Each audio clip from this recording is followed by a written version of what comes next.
स्थानीय red cross भवन में मगध होम्योपैथिक मेडिकल एसोसिएशन गया की ओर से आयोजित 2 दिवसीय 17वें होम्योपैथिक सांस्कृतिक सेमिनार 2020 रविवार को समाप्त हो गया। अंतिम दिन रविवार को मुख्य वक्ता के रूप में दिल्ली से डॉक्टर दीपक शर्मा, लखनऊ से doctor Nishant Kumar Srivastava, doctor Aniruddh, doctor Kulwant Singh, doctor Ravindra Kumar ने अपनी अपनी बातें रखी। सचिव doctor Prabhat Kumar, doctor AG Khan इस मौके पर शामिल थे। मंच का संचालन संघ के अध्यक्ष डॉक्टर एस प्रसाद कर रहे थे। सेमिनार में बेस्ट परफॉर्मेंस अवार्ड व doctor Q H. Khan memorial award के साथ बेस्ट परफॉर्मेंस अवार्ड की भी घोषणा की गई।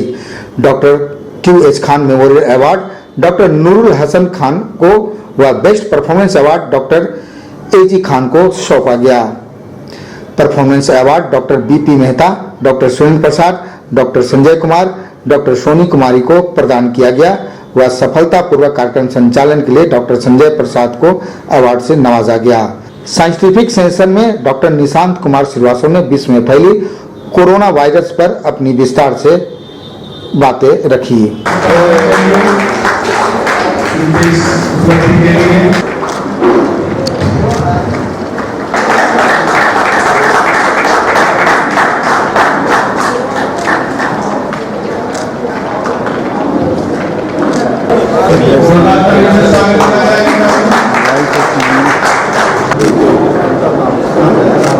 डॉक्टर महेश शर्मा जी को बुलाएंगे।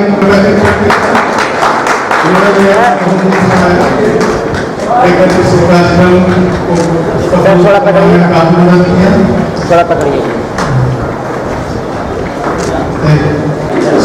अपना पूरा समय निकालते हैं और होम्योपैथ से सारे बातों को देखते हैं। Thank you.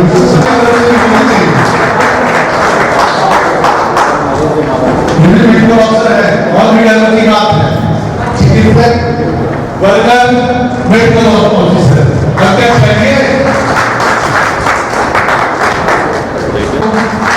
वेलकम किया जाना चाहिए। Run for homeopathic 2.10 run for homeopathic 2.0 ये 5 अप्रैल को नई दिल्ली त्यागराज स्टेडियम से ऑर्गेनाइज होगा सेक्रेटरी के द्वारा। ये एक बहुत बड़ा कदम है, बहुत दूर तक जाए। बहुत ज्यादा ज्वलनशील टॉपिक है। लोग परेशान हैं और जितना लोग परेशान नहीं है उससे ज्यादा फियर लोगों के अंदर है। एक भय का माहौल है, डर का माहौल है। कल शाम को हम लोग बोधी गया मंदिर गए थे यहाँ पे और जितने भी फॉलोअर्स यहाँ पे मैंने देखा कि सब लोग मास्क लगा के एकदम थे वहाँ पे और सिचुएशन एकदम ऐसा लग रहा था कि हर आदमी को मास्क पहनना पड़ेगा। और सिचुएशन ये कि हम लोग जो कि नहीं पहने थे तो ऐसा लग रहा था कि कहीं हम लोग भी कहीं खरीद ले और अपने को सेव करें। पॉइंट ये है, इसको कोरोना वायरस क्यों कहते हैं? कोरोना नाम कहाँ से आया? ये क्राउन शेप वायरस है। क्राउन शेप, इसका शेप जो है एक मुकुट की तरह, क्राउन शेप, इसीलिए इसको कोरोना वायरस कहा है। और ये कोरोना वायरस कोई नया नहीं है।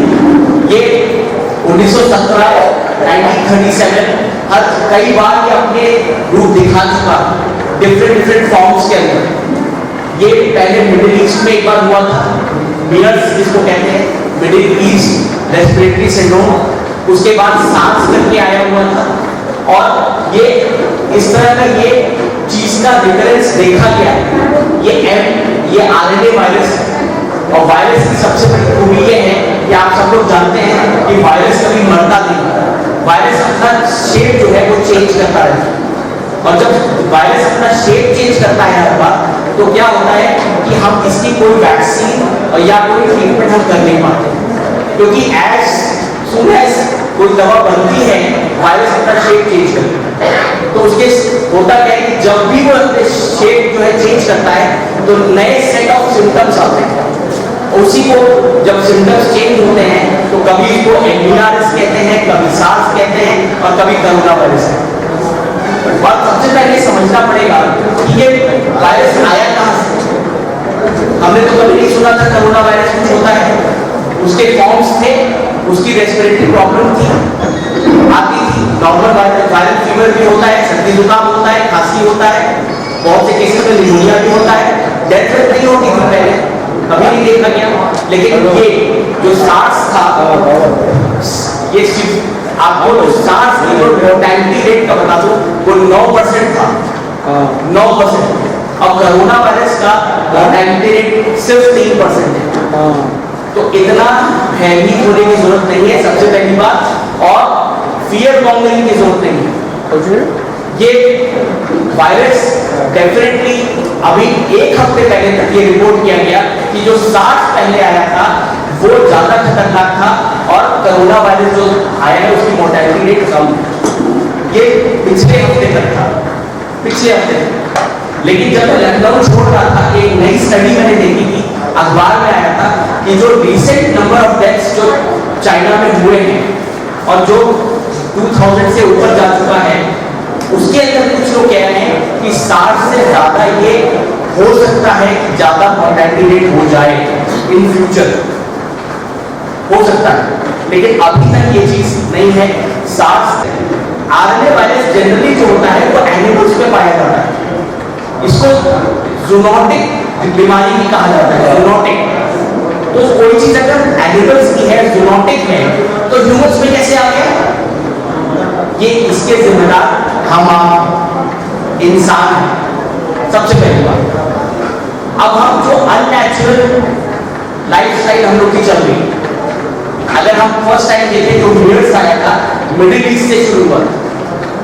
मिडिल ईस्ट का भी खान पान आप सब लोग से छुपा नहीं। मिडिल ईस्ट में कैसे खाना खाते हैं, किस तरह से क्या खाते हैं, कितना नॉन वेजिटेरियन फूड है, वो हम सब लोग जानते हैं। जब ये सेकेंड टाइम सार्स में आया या किसी और फॉर्म में आप मान लीजिए, चाहे स्वाइन फ्लू मान लीजिए, चाहे बर्ड फ्लू मान लीजिए, ये सब कहां से आ रहा है? ये सब एनिमल्स की उत्पत्ति है, एनिमल्स। और जब इंसान ऐसा वायरस से ग्रसित कोई एनिमल को खाता है तो और होगा क्या उम्मीद कर सकते हैं? पिया जा रहा है। अब आप मानेंगे चिंगादड़ खाने को अब कुछ बचा नहीं है कि चिंगादड़ का सूप पी रहे हैं। क्या हम लोग कहां से कहां पहुंच गए? चूहा खाया जा रहा है। एक नया वीडियो मैंने देखा था व्हाट्सएप के अंदर, जिंदा चूहा खाया जा रहा है। क्या इंसान जो है अब इतना गैर गुजरा हो गया है कि ये सब खाने की नौबत आ रही है? ये वायरस हिंदुस्तान में पहले क्यों नहीं आया, आप बताइए? ये इसलिए नहीं आया क्योंकि हिंदुस्तान में आज भी जो चीज खाई जाती है या नॉन वेजिटेरियन फूड भी जो खाया जाता है वो इस तरह का नहीं है कि चिंगादड़ खाया जाता है। ये हम लोग के बॉडी के अंदर एंटर हो, वायरस इनएक्टिव हो जाता है। तो ये बहुत अच्छी चीज है कि अब जैसे गर्मी आएगी तो वायरस अपने आप जो है वो डॉर्मेंट स्टेज में चला जाएगा।